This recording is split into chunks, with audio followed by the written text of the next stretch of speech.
नमस्कार, आप देख रहे हैं आर्या न्यूज। आपके साथ मैं हूं पल्लवी रविंद्र सिंह। आइए फटाफट अंदाज में एक नजर डालते हैं देश और दुनिया की तमाम बड़ी खबरों पर।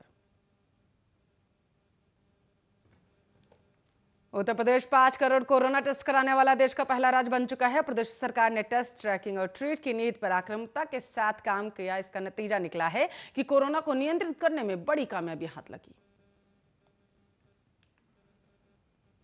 उत्तर प्रदेश के मुख्यमंत्री योगी आदित्यनाथ ने प्रदेश के अधिकतर जिलों में कोरोना कर्फ्यू में छूट के दौरान लोगों द्वारा लापरवाही बरतने पर नाराजगी जाहिर की। उन्होंने कहा, इस रियायत का मतलब लापरवाही की छूट होना नहीं है।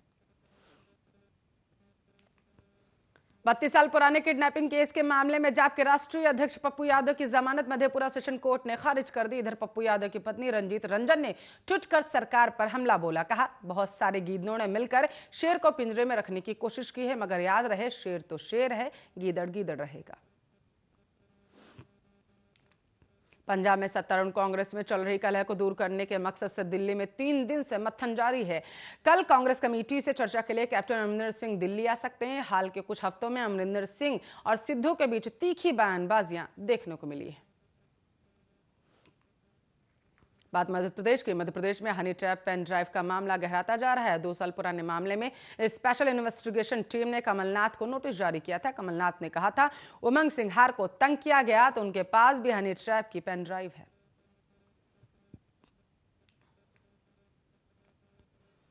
बात उत्तर प्रदेश की। बसपा मुखिया मायावती ने खराब अर्थव्यवस्था, बढ़ती महंगाई को लेकर बीजेपी सरकार पर जमकर हमला बोला। उन्होंने कहा, जनता परेशान है, सरकार गंभीर नहीं। एलोपैथी ने ज्योतिष पर निशाना साधा। योग गुरु स्वामी रामदेव ने कहा कि सारे मुहूर्त भगवान ने बना रखे हैं। ज्योतिषी का काल घड़ी मुहूर्त के नाम पर बहकाते रहते हैं। यह भी पूरे 1 लाख करोड़ की इंडस्ट्री है।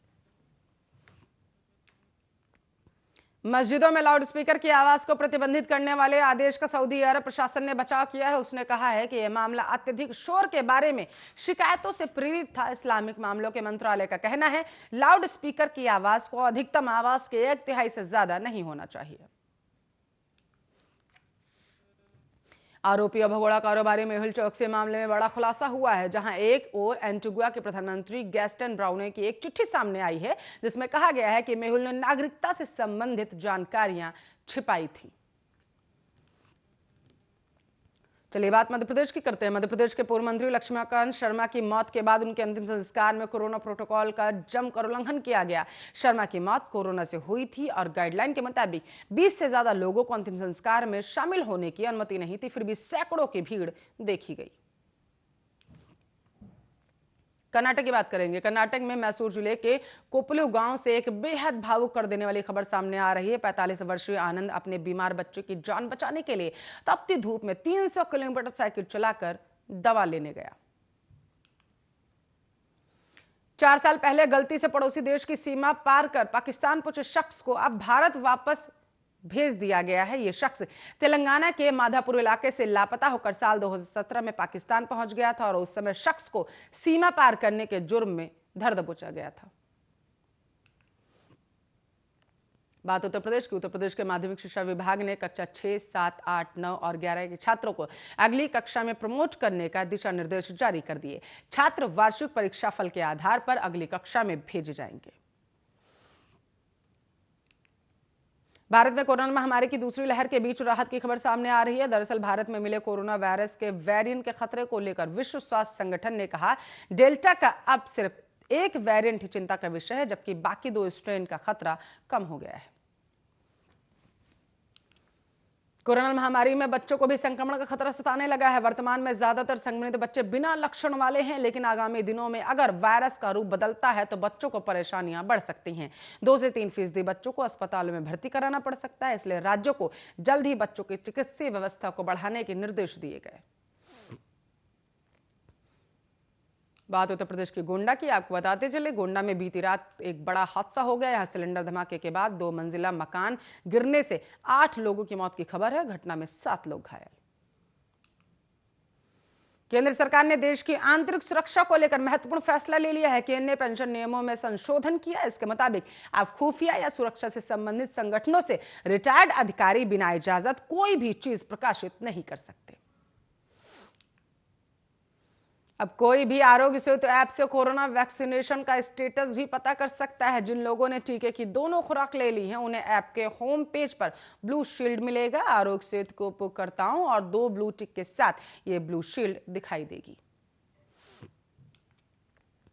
बात राजस्थान की। राजस्थान के सीकर जिले में बेहद अजब मामला सामने आया। दरअसल यहां कब्र में दफन एक शख्स के जिंदा होने की अफवाह अब फैल चुकी है, जिसके बाद सैकड़ों लोग कब्रिस्तान में जुट गए हैं।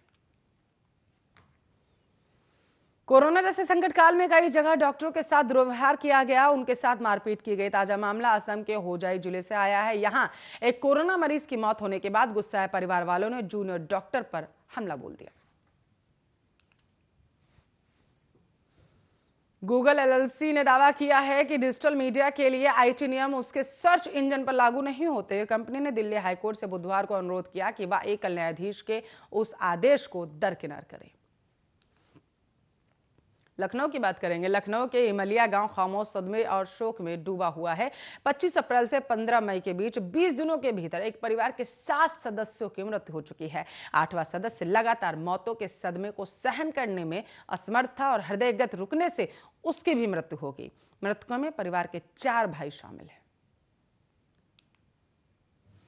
कानपुर का हाईलाइट अस्पताल पिछले साल जारी आपदा फंड को इस्तेमाल करना ही भूल गया। पिछले वित्तीय वर्ष में भेजी गई रकम का इस्तेमाल ना होने पर जब शासन से चेतावनी पत्र जारी किया गया, तब हाईलाइट प्रशासन को होश आया कि इस रकम का इस्तेमाल भी होना था।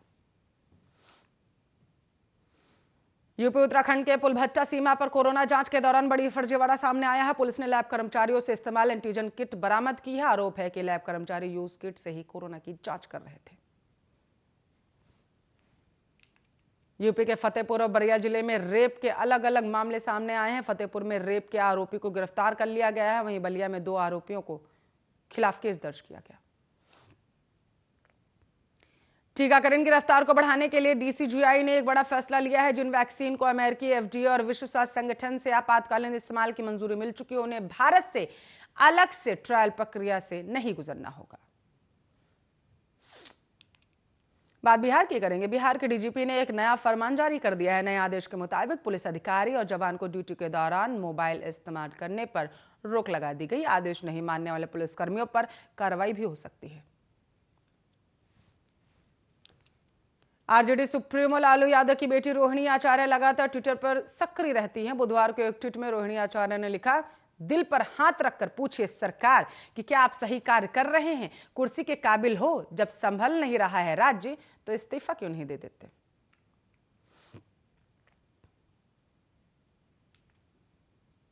सोना वायदा 0.15% गिरकर 49,363 रुपए प्रति 10 ग्राम पहुंच चुका है। पिछले साल के उच्चतम स्तर से पीली धातु करीब 7,000 रुपए नीचे है।